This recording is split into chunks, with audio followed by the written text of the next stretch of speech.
ஓம் நமோ நாராயணாய. லட்சுமி கடாட்சம் நேயர்கள் அனைவருக்கும் வணக்கம். இந்த பதிவில் லக்னம் ராசி ஒன்றாக இருந்தால் என்ன, அவர் எப்படி இருப்பார், அந்த ஜாதகக்காரர் எப்படி இருப்பார், அதை பற்றி பார்ப்போம். அதாவது லக்னம் ராசி ஒன்றாக இருப்பது, அதாவது ஒருவரின் ஜாதகத்தில் ராசி மற்றும் லக்னம் ஒன்றாக இருந்தால் அது ஒரு தோஷமான ஜாதகமா என்றால் நிச்சயமாக இல்லை. அது ஒரு யோகமான ஒரு ஜாதகம். ராசியும் லக்னமும் ஒன்றாக அமைவது என்பது சாதாரணமான விஷயம் அல்ல.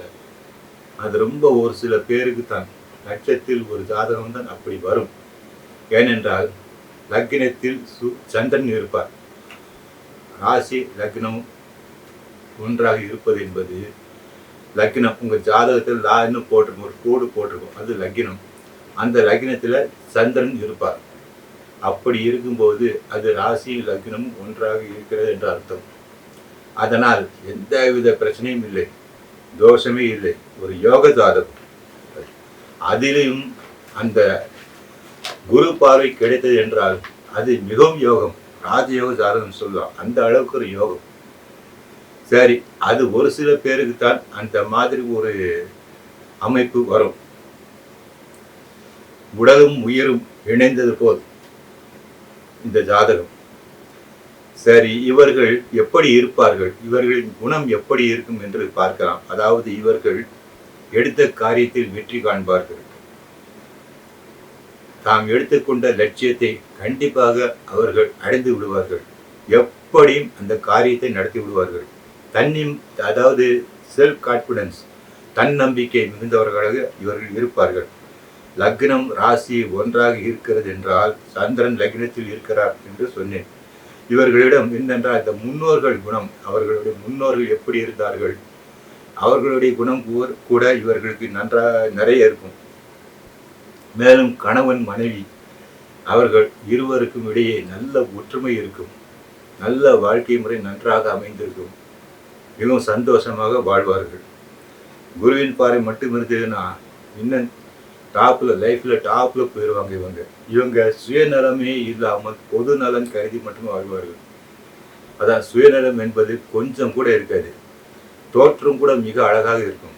இவர்களின் தோற்றம் பார்த்தோமானால் கூட மிக அழகாக இருப்பார்கள். எல்லோருக்கும் இவர்களை பிடிக்கும்.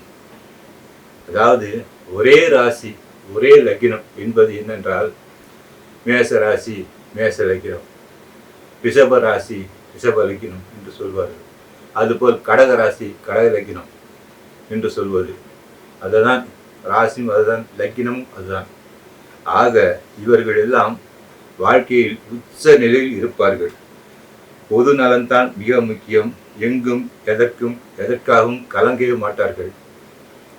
நான் எடுத்துக்கொண்ட லட்சியம் என்ன, அதுதான் இவர்கள் நோக்கம். எப்படியும் அந்த நோக்கத்தை நிறைவேற்றிக் கொள்வார்கள். இவர்களை யாரும் ஒன்றும் செய்ய முடியாது. இவர்களே ஜெயிப்பார்கள் எல்லாவற்றிலும்.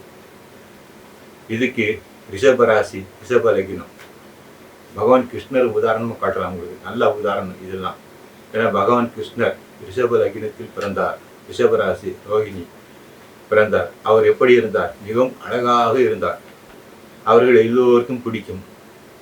மேலும் அது மட்டுமா, தான் பாரத போரை நடத்தி வைக்க வேண்டும், நடத்தி பாண்டவர்களை வெற்றி தேடி தர வேண்டும் என்று அந்த முடிவு எடுத்தார். அந்த முடிவின்படியே அந்த பாரத போர் நடத்தினார். வெற்றியும் கண்டார். தந்திரத்துக்கு தந்திரம், சூழ்ச்சிக்கு சூழ்ச்சி, தர்மத்துக்கு தர்மம் செய்து அவர் வெற்றி கண்டாரா இல்லையா? அவரை பிடிக்காதவர்கள் யாராவது இருப்பார்களா? எல்லோருக்கும் அவரை பிடிக்கும். ஏன் அந்த அவதாரம் எடுத்தார்? அந்த பாரத போர், பூமியின் பாரம் அதிகமாகிவிட்டது, பூமியின் பாரம் குறைக்க வேண்டும் என்பதற்காக அந்த பாரத போர் நடத்தி வைத்தார். கடைசி இறுதியில் அவரே வெற்றி பெற்றார். சொன்ன சொல்லை காப்பாற்றினார். அதுபோல் கடகராசி கடக லக்னம் எடுத்தோமானால் பகவான் ராமரை நீங்க உதாரணம் எடுத்துக்கலாம். கடக லக்னத்தில் பிறந்தார். கடக ராசி புனர்பூசம் 4ஆம் பாதம் பிறந்தார். கடக ராசியில் பிறந்தார். கடக லக்னம். இவ்வளவு சூரியன் உச்சியில் இருக்கும்போது பிறந்தார். கடக லக்னத்தில் பிறந்தார். அவரும் அதுபோல் தான் கொண்ட காரியத்தை வெற்றி பெற்றார். எப்படி எல்லா அரக்கர்களை அழிக்க வேண்டும், ராவணனை அழிக்க வேண்டும். அதற்காக என்ன அவருடன் போர் செய்து வெற்றி கண்டு அவரை அழித்தார். இவையெல்லாம் அவர்களின் சங்கல்பம். அதன் பிறகு சொன்ன சொல்லை காப்பாற்றினார். பொது நலன் எப்படி என்றால், அவருடைய தாய் கைகேயி 2 வரம் கேட்டாள். 1 பரதன் நாட்டை ஆள வேண்டும், 2 ராமன் 14 வருடம் காட்டுக்கு செல்ல வேண்டும் என்று. தனக்கு பார்த்தார் பொது நலன்தான் முக்கியம் என்று சொல்லி தாய் சொல்லி கேட்டார். வேண்டாம், பேசாமல் வேறு எதுவுமே ஒன்றும் சொல்லவில்லை. பேசாமல் கானகம் சென்று விட்டார். 14 வருடம் தவ வாழ்க்கை வாழ்ந்தார். இவர்கள் தேவை என்னென்றால், இவர்கள் தாம் கொண்ட காரியத்தில், தாம் கொண்ட லட்சியத்தில் வெற்றி பெற வேண்டும் என்பது ஒன்றுமே இவர்களின் நோக்கமாக இருக்கும். வேறு ஒன்றும் இருக்காது. மேலும் இவர்கள் சொன்ன சொல்லை காப்பாற்றுவார்கள். அது மிக முக்கியம். வாக்கு தவறு நடக்கவே மாட்டார்கள். எக்காரணம் கொண்டு வாக்கு தவறு நடக்கவே மாட்டார்கள். இவையெல்லாம் ஒரு சிறப்பான குணங்கள் இவர்களுக்கு அமைந்திருக்கும். இது போன்ற சிறப்பான குணங்கள் மற்ற யாருக்கும் அவ்வளவாக இருக்காது. இந்த ராசியும் லக்கினம் ஒன்றாக உள்ளவர்களுக்கு தான் இந்த மாதிரி ஒரு சிறப்பான குணங்கள், ஒரு கவர்ச்சிகரமான ஒரு தோற்றம் எல்லாமே அமையும். மற்ற யாருக்கும் இதெல்லாம் அமையாது. எனவே ஒரே ராசி ஒரே லக்னம் இருந்தால் ஏதாவது பிரச்சனையா, ஏதாவது குழப்பங்கள் ஏற்படுமா, எப்படி தோஷமுள்ள ஜாதகமா என்றெல்லாம் பார்க்க தேவையே இல்லை. அது ஒரு நல்ல யோகமான ஒரு ஜாதகம். அனைவருக்கும் பிடிக்கக்கூடிய ஒரு ஜாதகம். அனைவருக்கும் இந்த ஆளை பார்த்தால் பிடிக்கும். சொன்ன சொல்படி நடப்பார். இது போன்ற சிறப்பான குணங்கள் இந்த மாதிரியான ஜாதகங்கள் தான் உண்டு. அதாவது மீண்டும் சொல்கிறேன், லக்கினம் என்று லாக் போட்டிருக்கும். அது லக்கினம். அதிலே சந்திரன் சா இன்னும் போட்டிருக்கும். அந்த மாதிரி உள்ள ஜாதகம் பார்த்தோம் ஒரே ராசி ஒரே லக்கினம் என்று அர்த்தம். இந்த வீடியோ உங்கள் ஃப்ரெண்ட்ஸ் அண்ட் ரிலேட்டிவ் ஷேர் பண்ணுங்கள். வீடியோ பிடிச்சிருக்குன்னு நினைக்கிறேன். லைக் பண்ணுங்கள். மங்கள அனுபவம்.